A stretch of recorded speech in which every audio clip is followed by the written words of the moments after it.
Você já se auto-sabotou? Vive em relacionamentos complicados? Segue entre tapas e beijos com a sua família? Já esteve perdido em algum momento na sua carreira? Você não está sozinho. Em Psicologia Sincera, eu, Ana Luísa, e eu, Ana Tereza, vamos comentar os mais diversos assuntos do nosso cotidiano, sempre com uma opinião sincera. Pode ser que você se identifique ou não com as nossas análises e reflexões. Mas aí você vê se a carapuça serviu.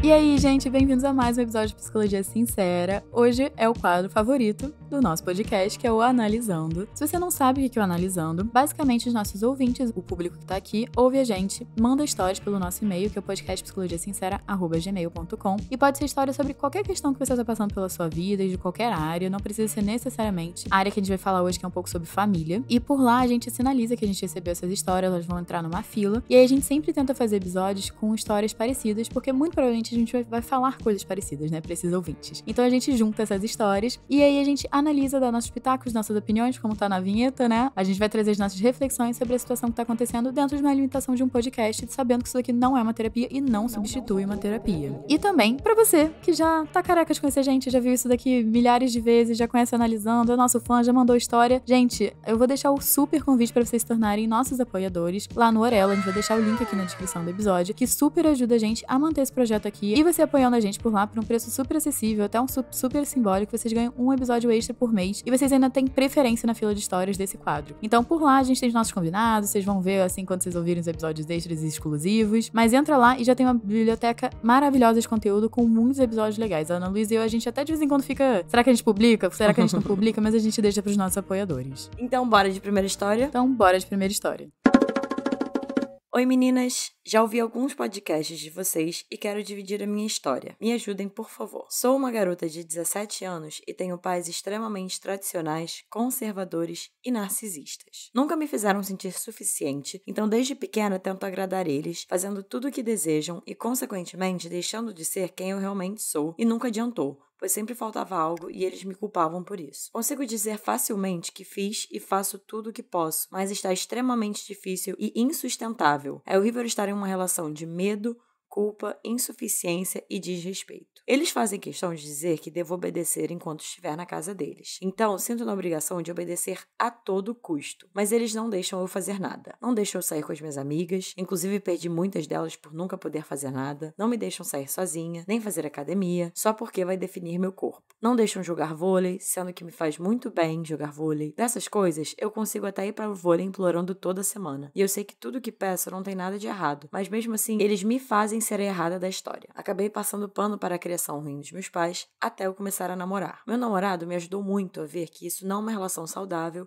e que eu não deveria aceitar ser desrespeitada. Me ajudou a ver que se eu penso diferente, tenho que mostrar a minha visão, pois um relacionamento, independente de ser com os pais, amigos ou amoroso, tem que ter diálogo e respeito de ambas as partes. Meus pais pegaram meu celular e viram toda essa nossa conversa e gerou um problemão. Me falaram absurdos, mandaram terminar, tiraram todos os meus aparelhos para eu deixar de conversar com o namorado. A minha relação com os meus pais não está boa. A relação dele com os meus pais não está boa e meus pais vivem constantemente falando para o terminar. Inclusive, raramente pude sair com o namorado. Fui apenas 3 vezes na casa dele, tendo que pedir diversas vezes para deixarem, o que torna tudo muito desgastante. Meu namorado faz faculdade de psicologia fora e a família dele mora na minha cidade. E já falaram que dão todo o apoio se eu quiser ir morar com ele, se aqui em casa estiver insustentável. Estando em casa, acaba afetando nos meus estudos, porque todos os dias tem um problema diferente com os meus pais, por bobeiras. Porque não como direito, porque estou distante deles, ou porque não converso tanto com eles, sendo que eles são o motivo disso tudo. Então, afeta muito o meu psicológico. Sair dessa bolha seria muito bom, mas eu tenho muito medo. Qualquer coisa que for contra obedecer meus pais me deixa com muito medo. É um bloqueio muito grande. Acabo tendo ansiedade quase todos os dias. Enfim, desculpa pelo desabafo, mas o que vocês acham sobre ir morar com ele? Acham que devo pensar um pouco em mim, na minha faculdade? Acham que eu devo continuar sendo desrespeitada ou devo impor mais? Sempre quando eles vêm me culpar, eu mostro o quanto eles estão sendo insensíveis e eles se colocam contra mim de novo. Quero muito não me sentir culpada sempre que começam uma briga. Quero me sentir bem comigo mesma e a única solução que vejo é saindo de casa, pois conversar não adianta. Muitas coisas nessa história. Eu queria começar pontuando, antes de fato entrar no que a gente vai analisar dentro da história, que você descreveu bem no começo seus pais como extremamente tradicionais, conservadores e narcisistas.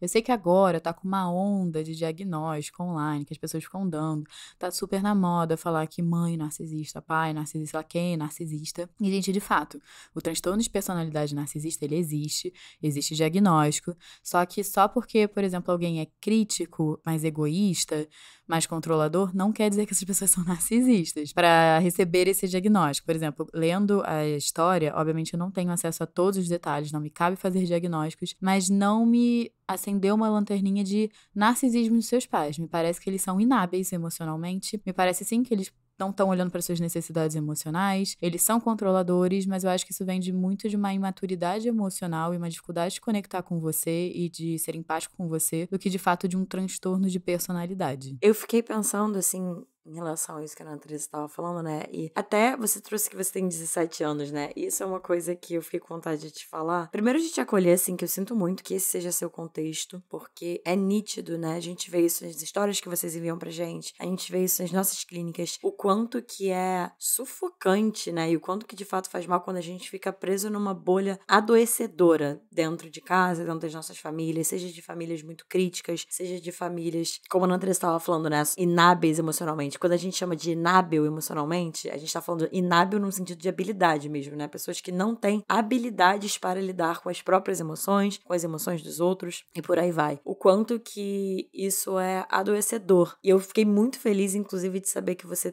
conseguiu construir uma relação, né, com seu namorado que ajuda, gente, porque a gente até já falou isso em outro episódio aqui do podcast, que é muito utópico pensar que a gente vai conseguir sair de uma bolha de relações tão adoecidas sem suporte de outras relações que são saudáveis. Aí essas relações não precisam ser necessariamente namorado, não precisa ser amizade, não precisa ser só da terapia, mas todas essas relações que eu acabei de nomear aqui são importantes, né? Porque é como se fosse um espaço pra gente ver uma luz no fim do túnel. E como foi bem com o seu relacionamento, né, assim, com o seu namorado, de você ter um espaço para poder questionar. Fico me perguntando se você ficasse e continuasse só você dentro dessa bolha com os seus pais, se você conseguiria eventualmente enxergar, porque você trouxe exemplos de manipulação dos seus pais com você, né? Numa relação que você frequentemente sente culpa.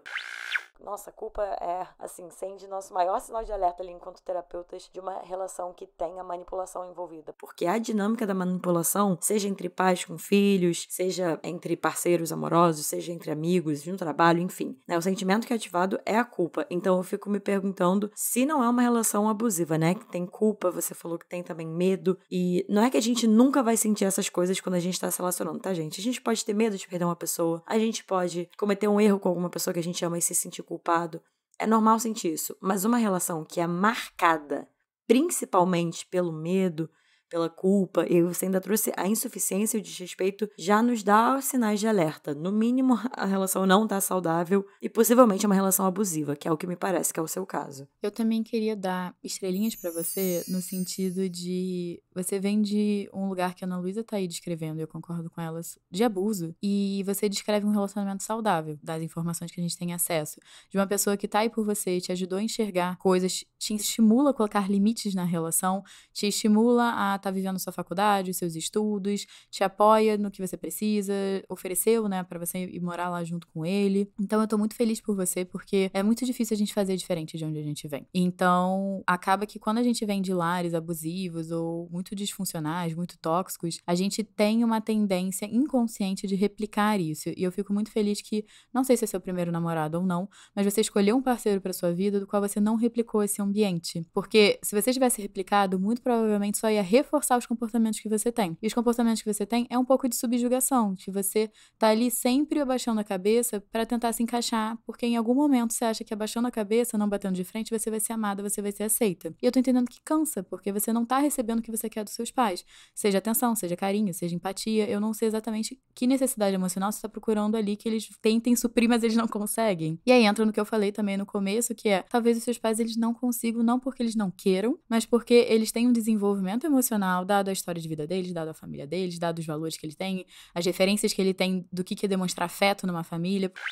Eu digo isso por mim, assim, os meus pais têm uma referência de demonstrar afeto que vem dos pais deles e dos avós deles, que não necessariamente eu, como psicóloga, que sou mais desenvolvida ainda emocionalmente, acho adequada. Mas aí entra também o que as pessoas conseguem. Eu entendo que os seus pais, eles estão tentando super proteger, porque eles provavelmente devem se preocupar muito com vocês, mas eles estão fazendo de uma forma inadequada, eles estão fazendo de uma forma que tá te afastando cada vez mais, e eu entendo, porque ficar te ameaçando, falar que você é insuficiente, pode ser pro seu bem, mas tá fazendo o seu mal. E eu fico muito triste que eles não estejam conseguindo ver isso. Eu acho que não tem resposta certa pro que você perguntou no final, se você vai ou não, se você dane-se minha família, vou lá viver com meu namorado, até porque você que sabe qual é o tipo de relação que você quer com seus pais. Tem pacientes meus que, de fato, eu quero ir cada vez me afastando e cortar a relação com a minha família. E tem gente que não, que fala, eu quero que mude. E aí a gente tem que ver o que vai ser feito e alinhar as expectativas.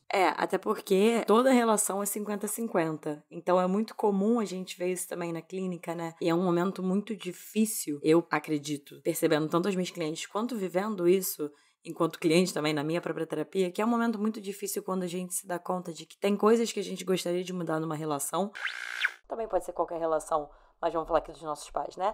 Que a gente gostaria de mudar na relação com os nossos pais e que a gente gostaria de mudar nos nossos pais, mas que independe da gente. Tem coisas que a gente pode fazer e tudo vai ter um preço, tá? Então, por exemplo, você continuar aceitando essas atitudes deles e as falas deles vai ter um preço. Você passar a se impor mais, provavelmente também vai ter um preço. E eu acho que esse é um momento tão difícil na clínica, quando a gente se depara com esse impasse, que é justamente quando a gente lida com, a nossa impotência diante dos outros, diante do comportamento dos outros, diante daqueles 50% da relação que a gente não consegue mudar, e quando a gente também lida com a frustração, né? É meio paradoxal, porque é também uma frustração de que isso não depende 100% de você. Não deveria depender 100% de você, porque ficaria muito pesado, e se de alguma forma eles têm falas e comportamentos que parecem que dependem 100% de você, não depende, como a gente tá falando. Todas as relações, elas funcionam nessa dinâmica de 50-50 para aquela relação existir e acontecer e para aquela dinâmica. O que você pode fazer é enxergar qual é o seu 50%. Mas a frustração vem justamente de entender que esses outros 50%, você pode dar o seu máximo, mas não vai depender só de você. E frequentemente, a frustração vem de entender que a situação não vai ficar 100% do jeito que você gostaria que ficasse. No sentido de seus pais provavelmente entenderem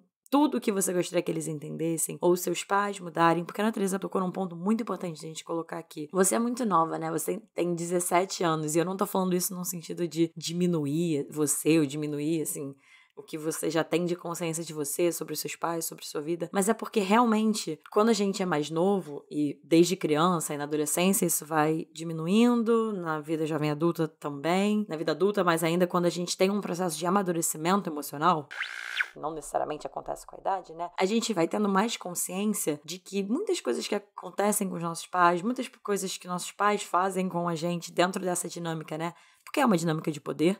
Esse é um ponto que eu queria trazer aqui também, né? Eles estão numa hierarquia aí socialmente maior que você, como seus pais, né? Como detentores do saber. E a nossa sociedade, inclusive, centraliza muito os nossos pais na nossa vida, né? Como nossa grande referência de quem que a gente tem que ser, de afeto, enfim. E quando a gente é mais novo, a gente tende a achar que esses comportamentos são sobre a gente, mas muito provavelmente não é. Muito provavelmente, como a Ana Teresa falou, é sobre a criação deles, é sobre a visão deles de amor, de respeito, de parentalidade, enfim, de inúmeras coisas que perpassam a sua vida, a vida deles, e acaba que isso se transborda na relação de vocês, infelizmente, dessa forma que tá sobrecarregado pra você. E pra finalizar a análise da sua história, eu também fico pensando que o seu namorado, ele trouxe consciência pra você. E você vai começar a colocar limite.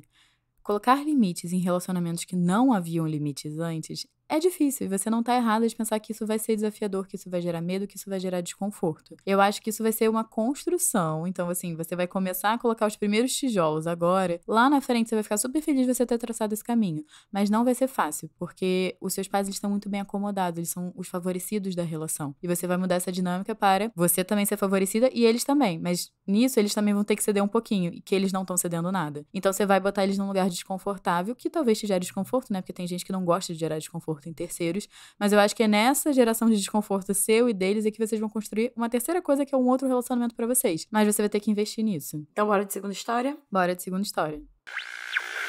Essa próxima história contém relatos sobre suicídio que podem causar gatilhos. Se você se vê sensibilizado pelo tema, recomendamos parar o podcast por aqui. Semana que vem a gente está de volta com mais um Psicologia Sincera sobre um novo tema. Oi, maravilhosas! Conheci o podcast de vocês. Estou amando ouvir todas as intervenções empáticas que vocês vêm fazendo. Parabéns. Queria compartilhar com vocês um pouquinho da minha história. Senta que lá vem a história.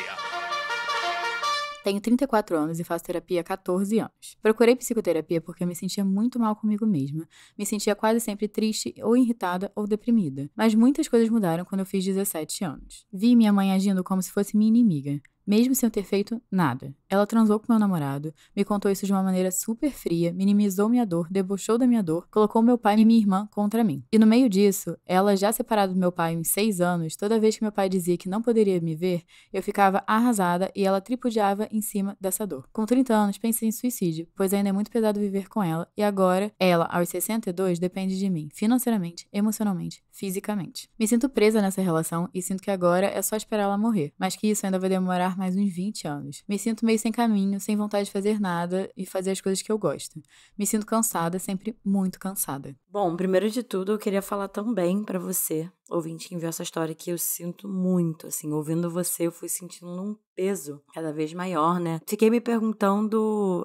Acho que a primeira coisa que me veio, além de querer te acolher, é falar que eu fico feliz que você faça a sua terapia, assim, que você tenha buscado isso, você não contou muito, não se alongou muito nessa parte da sua história, de onde e como que foi esse processo, né? Porque parecido até com a primeira história, quando a gente se vê nessas relações que nos adoecem, que nos colocam pra baixo, que nos manipulam e nos culpam, é muito comum isso ir podando, assim, a nossa força e a nossa energia de ação, inclusive, como você falou, né, que você se sentia quase sempre triste, irritada, deprimida. Então, eu não sei como que foi esse contexto de você ir atrás da sua terapia, mas eu fico muito feliz e, assim, a gente gosta de falar aqui estrelinhas pra você, né, porque eu não sei se você tem consciência o quanto que isso, provavelmente, dentro de todo esse contexto que você trouxe aqui, difícil e de muita dor, o quanto que é saudável e foi saudável da sua parte ter buscado isso. Se você percebe que tem uma parte sua que vai atrás, uma parte sua que tá cuidando de você, que foi atrás disso, essa é a primeira coisa que deu vontade de te falar, assim, de você se apropriar dessa parte.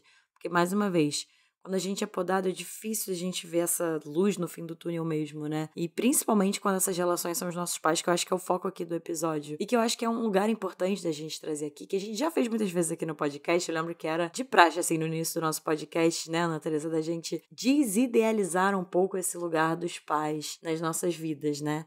Porque socialmente tem essa ideia de que o amor dos pais é um amor incondicional e que eles vão se preocupar com a gente sempre, eles vão ser as primeiras pessoas que vão cuidar da gente, assim, bem essa ideia idealizada da família. E, gente, não necessariamente é assim. Então, mais uma vez, eu acho que essas são boas histórias para mostrar da importância da gente buscar referências de afeto e de relações saudáveis em outros lugares, assim, como a gente estava falando para a primeira história. Uma relação que faz você se sentir triste, irritada, deprimida, que causa essa dor em você, que debocha da sua dor, como você falou, independente da relação que é. Não importa se é uma relação consanguínea, se é uma relação familiar, não importa qual tipo de relação é. Mas essa não é uma relação saudável. Eu concordo muito com a Ana Luísa e eu queria muito te dar um abraço ouvindo essa história, porque deve ter sido muito, muito, muito difícil, mesmo assim, ter passado por tudo isso e ainda ser a cuidadora da sua mãe. Eu não sei como é que tá o seu pai, a sua irmã, se esses cuidados são divididos ou se é tudo em cima de você, mas eu entendo que talvez seja até um pouco, eu não sei se é essa palavra, mas talvez até um pouco violento com você estar responsável agora por a sua mãe. Porque eu imagino a sua mãe... Eu comecei a traçar aqui um perfil psicológico. Pode ser que a minha hipótese seja verdadeira ou não. Mas ela deve ser uma pessoa extremamente sozinha. Porque ela deve ser uma pessoa super difícil de lidar. Da mesma forma que ela foi uma pessoa incrivelmente insuportável de lidar pra você. E não é à toa, pra mim, não é uma grande surpresa que atualmente ela dependa de você. Física, emocionalmente, financeiramente. Porque, de fato, assim, se você não tem um bom relacionamento com as outras pessoas, se você não tem empatia, se você não busca nutrir as coisas, né, de forma saudável, não dura muito tempo, gente. É o clichê, mas assim, se a base não é bem feita, desmorona tudo com facilidade. Então, de novo, não tem resposta certa. Infelizmente, eu vou ter que repetir isso daqui no episódio. Mas o que eu super te recomendo é procurar ajuda psicológica e de profissionais da saúde, como também a sua rede de apoio. Você não me falou como é a sua rede de apoio. Eu entendo que você deva passar por muitas questões que talvez tenham interferido você construir uma rede de apoio, mas eu entendo que você não precisa ficar vivendo esses cuidados da sua mãe o tempo inteiro e a sua vida toda girar em torno disso. Eu não sei quais são as liberdades financeiras, né? O quanto você pode investir nisso, o quanto você não pode, pode, quanto você pode delegar, quanto você não pode, quanto tem outros membros da família pra dividir isso com você. Ou se você pode pagar por um cuidado, né? Porque isso que eu falei da liberdade financeira, porque muitas vezes o dinheiro, ele permite você ter acesso a serviços que você não teria, né? E que facilita a sua vida. Então, você não precisa ficar vivenciando isso 24 horas. Eu entendo que isso gera desesperança em você fica desmotivada, mas procurar lugares onde você não se sinta assim, ou você tem pessoas que façam você pelo menos se sentir confortável com você mesma, que você se sinta acolhida, que você se sinta ouvida, porque eu tô entendendo que é uma responsabilidade que você não vai conseguir tirar da sua vida, mas você não precisa viver essa responsabilidade o tempo inteiro. Eu fiquei pensando bem dentro disso que a Ana Teresa tava falando, né, assim, de qual é o limite possível de você traçar dentro dessa situação, porque realmente você trouxe poucos dados, digamos assim, né, poucas informações sobre você, e isso limita também a nossa possibilidade até de trazer nossas percepções, mas eu fiquei pensando nesses 2 pontos, assim, primeiro, limites, você falou que tá se sentindo muito cansada, né, sempre muito cansada, então eu fiquei pensando como trabalharia com você em terapia a sua energia, assim. Onde que tá a sua energia? No que ela tá sendo colocada? Como que ela tá sendo sugada? Bem como se fosse um personagem, assim mesmo. Como que a gente conseguiria, talvez, dentro do limite do que é possível, redistribuir essa energia? Porque, de fato, se sua vida girar em torno de cuidar da sua mãe e de se dedicar, né, financeiramente, emocionalmente, fisicamente a ela, faz sentido que você fique cansada dessa forma. E aí que entra esse outro ponto que a Ana Teresa estava falando, sobre a sua rede. Tem outras pessoas com quem você pode contar, tem outros espaços onde você pode colocar, de fato, a sua energia, não num sentido de cobrança, mas num sentido também, tá me vindo, de trazer mais vida à sua vida. Eu acho que de trazer coisas que te façam bem também, pra você não esquecer de você, né? A terapia de aceitação e compromisso que eu trabalha muito com valores, que é você viver sua vida com o que você acredita, com o que você valoriza. Então é você identificar as coisas que te fazem bem e que faz sentido, até talvez num quezinho assim de senso de propósito, pra você ter na sua vida também, pra você não ficar tão desamparada. Porque eu tô entendendo que ser criada por essa mãe, ou talvez estar nessa família, te gerou muito desamparo. Então, onde é que você vai encontrar esse amparo? Talvez até um certo cuidado, talvez seja em outras relações. Você tem ela, você nutre elas. Quais são os outros lugares da sua vida? Porque o que a gente tá falando aqui na primeira história e na segunda é que a família talvez sempre vai ser um núcleo que vai participar da sua vida. Ou não, você pode escolher também não, mas eu tô entendendo que nessas 2 ouvintes é um núcleo que está na vida e é um núcleo difícil de lidar. Então, dado que é difícil de lidar, quais são, por onde a gente vai fazer as estratégias pra conseguir ir? Exatamente, acho que por isso que eu fiquei com a palavra contorno, assim, na cabeça. Quais são esses contornos e quais são esses limites? Se cortar um contato, por exemplo, não for uma possibilidade para ambas as ouvintes, tudo bem. Então, quais são as outras formas de limite e de contorno nessas relações que podem ser colocadas para que fique mais sustentável, mais suportável para vocês? Eu fiquei com vontade de falar para você também, ouvinte, você falou que você tem 34 anos, né? Você é muito nova ainda. Não sei qual é a sua percepção sobre isso, qual a sua ideia sobre isso, qual a sua sensação sobre a sua própria idade, né? Mas atualmente eu tenho essa percepção de que 34 anos ainda é muito nova e que, assim, você ainda tem muitas possibilidades pela frente de construção de vida, de possibilidades, do que você gostaria, de quem você é, né? Porque me parece que as 2 ouvintes, de alguma forma, têm esse atravessamento de não ter tido muito espaço para desenvolver a própria vida e a própria identidade, porque me parece que a identidade de vocês 2 sempre ficou muito marcada por lidar com essas situações e, assim, por essa função que vocês desempenham na vida dos pais de vocês e, no seu caso, ouvinte, da sua mãe. E, como eu tava falando, né, ter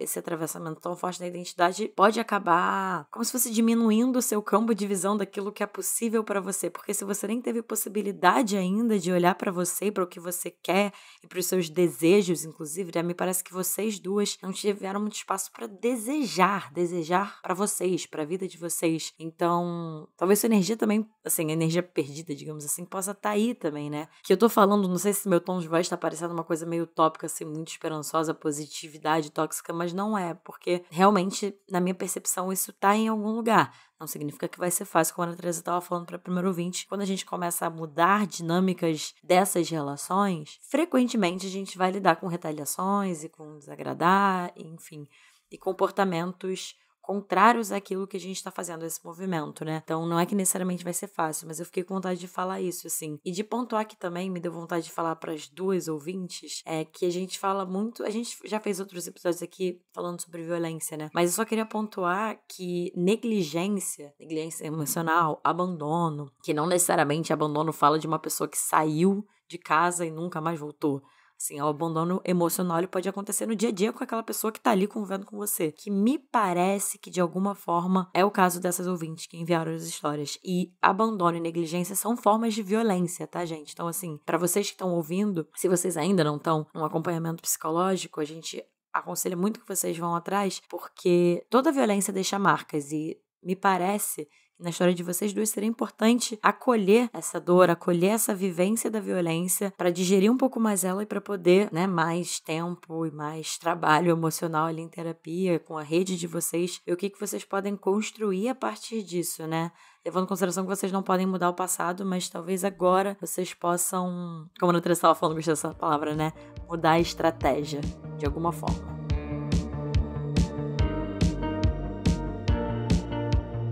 E esse foi o episódio de hoje, gente. Se vocês se identificaram, se vocês acharam que esse episódio precisa ser ouvido por mais pessoas, não deixe de compartilhar. Marca a gente no Instagram, no @podcast Psicologia Sincera. A gente adora ver quando vocês estão ouvindo por lá, né? O que vocês acharam do episódio. Vocês também podem escrever o que vocês acharam do episódio lá pra gente no Instagram. E também, se vocês quiserem, vocês podem me achar no Instagram, Ana Teresa Cavalcante e Ana Luísa. No @psicóloga Ana Luísa Braz. Vocês já sabem que essas informações vão estar aqui embaixo na descrição do episódio, junto com o Instagram do nosso editor de áudio, Bernardo Dabu, e do nosso designer Fernando Picamilho. E, pessoal, também, se vocês quiserem se tornar os nossos apoiadores, fica aí o convite para vocês entrarem no Orelo, aqui no link que também vai estar na descrição. E não deixem de classificar esse podcast nas suas plataformas de áudio, dá 5 estrelinhas pra gente, porque quanto mais vocês classificarem a gente, divulgarem a gente, mais a gente vai crescer e mais esse episódio também vai chegar em mais pessoas. E é isso, gente. Um beijo e até o próximo episódio.